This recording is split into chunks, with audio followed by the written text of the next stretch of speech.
मैं हर एक week manufacturer से मिलता हूँ। हर एक की कहानी अलग होती है और सबकी स्ट्रगल एक ही होती है। मशीन चल रही है, ऑर्डर आ रहे हैं, टर्नओवर बढ़ रही है, पर बैंक बैलेंस वहीं का वहीं। और सबसे पेनफुल लाइन होती है, सर बिज़नेस तो चल रहा है, पर पैसा कहाँ जा रहा है, समझ ही नहीं आ रहा। और यही आज का टॉपिक है। बिज़नेस फाइनेंस और पर्सनल वेल्थ अलग नहीं होते। ये एक ही सिस्टम के 2 पार्ट्स होते हैं। अगर एक वीक हुआ तो दूसरा ग्रो नहीं करता। मैं हर एक वीक मैन्युफैक्चरर से मिलता हूँ। हर एक की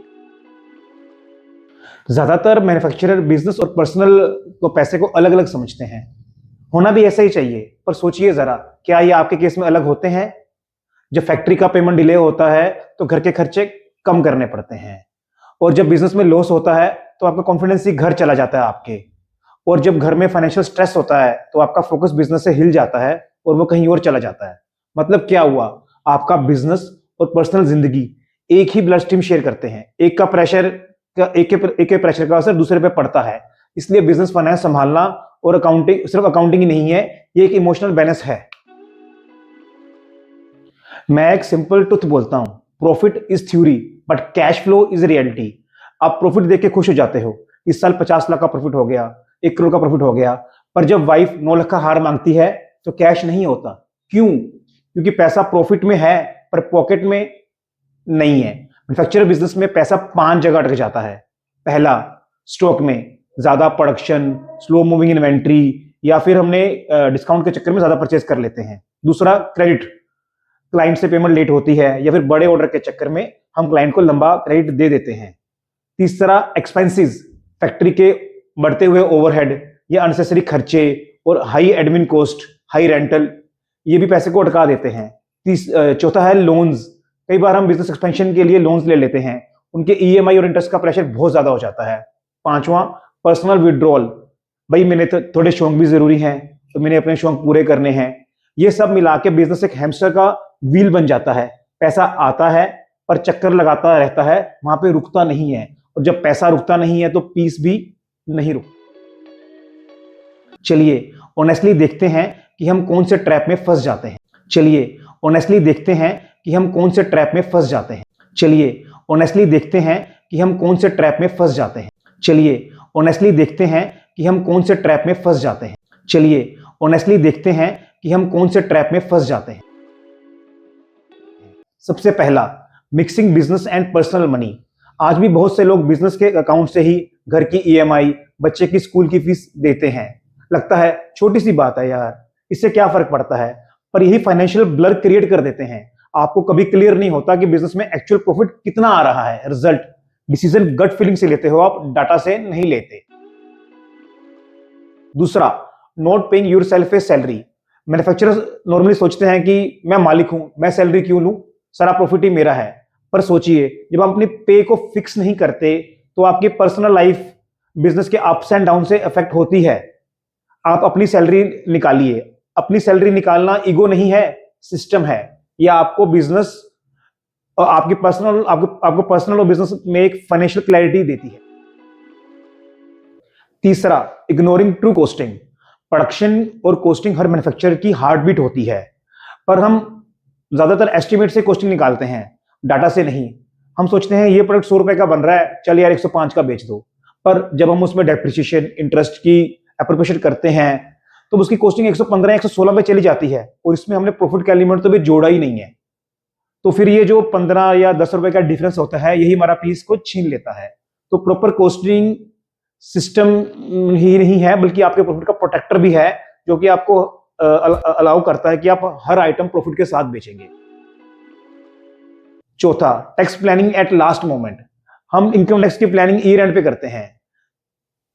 अगर ईयर एंड पे प्लानिंग कर रहे हैं, तो प्लानिंग नहीं हुई ना, वो तो हम फायर फाइटिंग कर रहे हैं। ईयर एंड पे अकाउंटेंट बोलता है, सर इस साल का इनकम टैक्स 15 लाख बन गया। तो हम सोचते हैं 15 लाख कहां से लेके आऊं मैं, इतना पैसा मेरे पास तो है ही नहीं अकाउंट में। ये हमें बहुत सरप्राइज कर देता है। और सिर्फ यहाँ पे इनकम टैक्स की बात कर रहे हैं, हमें तो मंथली या क्वार्टरली जीएसटी भी पे करना होता है। उसके लिए भी फंड बना के रखना चाहिए। तो हमारा एक मंथली और वीकली प्लान होना चाहिए, जहां पे हम टैक्स के लिए फंड अलग से रखें। तो टैक्स प्लानिंग एक हैबिट बन जानी चाहिए, ताकि उससे हमें स्ट्रेस ना हो टैक्स पेमेंट के टाइम पे, और टैक्स पेमेंट के लिए बैलेंस हमेशा बना रहे। पांचवा है over borrowing without repayment plan और प्रॉपर एस्टिमेट। ग्रोथ के चक्कर में एक्सपेंशन करने के लिए कभी कभी हम इतने लोन ले लेते हैं कि बिजनेस को चलाने से ज्यादा हम लोन को रीपेमेंट करने में लगे रहते हैं। हम देखते हैं कि भैया अब इसकी अब ये वाली ईएमआई ड्यू है, अब ये वाली ईएमआई ड्यू है, और उनका स्ट्रेस हमें तंग करता रहता है और हमारा दिमाग उसी में लगा रहता है। डेट बुरा नहीं है, पर अनमैनेज्ड डेट सिर्फ बुरा ही नहीं, डेडली भी है।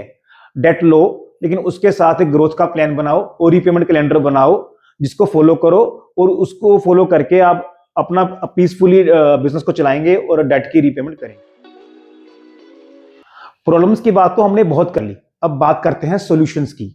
इन सब के सॉल्यूशन प्रॉपर सिस्टम्स ही हैं। सिस्टम बनाना कोई मुश्किल काम नहीं है, बस क्लैरिटी होनी चाहिए और उन सिस्टम को हैबिट से फॉलो करना चाहिए।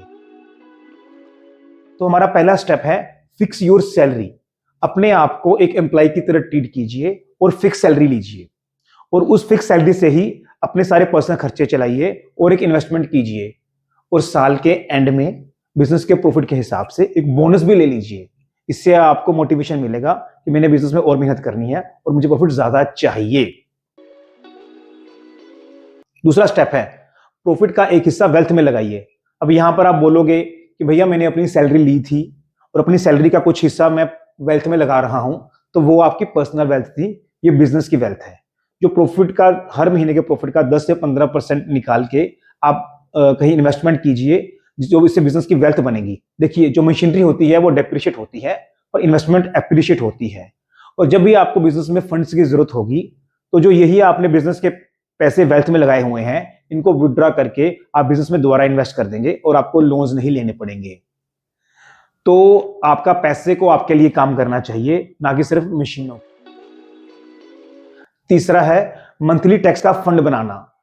टैक्स एक बर्डन नहीं है, बल्कि प्रिडिक्टेबल एक्सपेंसेस है। तो आपको हर महीने अपने प्रॉफिट में से एक पोर्शन टैक्स के लिए साइड पे निकालना है। उस फंड को आपने सिर्फ टैक्स भरने के लिए ही यूज करना है। इससे आप ईयर एंड में स्ट्रेस फ्री रहेंगे।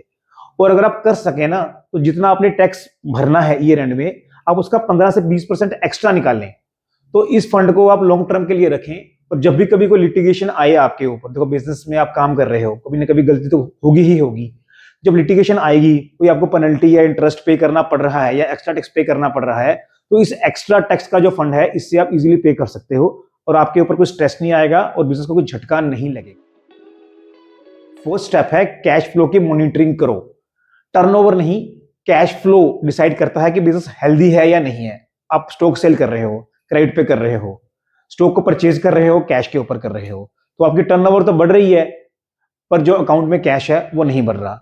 तो आप कैश फ्लो की वीकली रिपोर्ट बनाओ और मंथली रिपोर्ट बनाओ।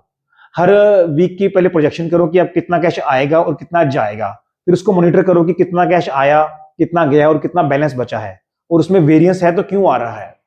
ये आपकी रियल टाइम हेल्थ को, आपके बिजनेस की रियल टाइम हेल्थ को चेक करता है और आपकी एक्चुअल हेल्थ को ठीक रखता है और आपको स्ट्रेस फ्री रखता है। पांचवा स्टेप है क्वार्टरली रिव्यूज। देखिए, हमने कैश फ्लो की मॉनिटरिंग तो कर ली वीकली और मंथली बेस पे। हमने एक क्वार्टर पूरा होने पे, क्वार्टर मींस 3 महीने, एवरी 3 मंथ्स आप पूरे 3 महीने का कैश फ्लो को मॉनिटर करो और प्रॉफिट को मॉनिटर करो कि बिजनेस में कितना प्रॉफिट हो रहा है आपको, और उसमें से कितना प्रॉफिट आपके पॉकेट में आ रहा है, कितनी आपकी सैलरी है, और जो आपने कुछ इन्वेस्टमेंट्स करी है उनका क्या बैलेंस है, वो बढ़ रही है या नहीं बढ़ रही। ये छोटी छोटी जो मॉनिटरिंग होती है, ये बहुत हेल्प करती है। और इस मॉनिटरिंग के टाइम पे आप अपने सीए, इन्वेस्टमेंट प्लानर या अकाउंटेंट के साथ में बैठ के मीटिंग करोगे, तो आपको फ्यूचर के लॉसेस से बचाती है। ये तो हमने सारे स्टेप्स लिखे कि कैसे हमने बिजनेस में प्रॉफिट कमाना है और कैश फ्लो को मॉनिटर करना है ताकि बिजनेस हेल्दी रहे।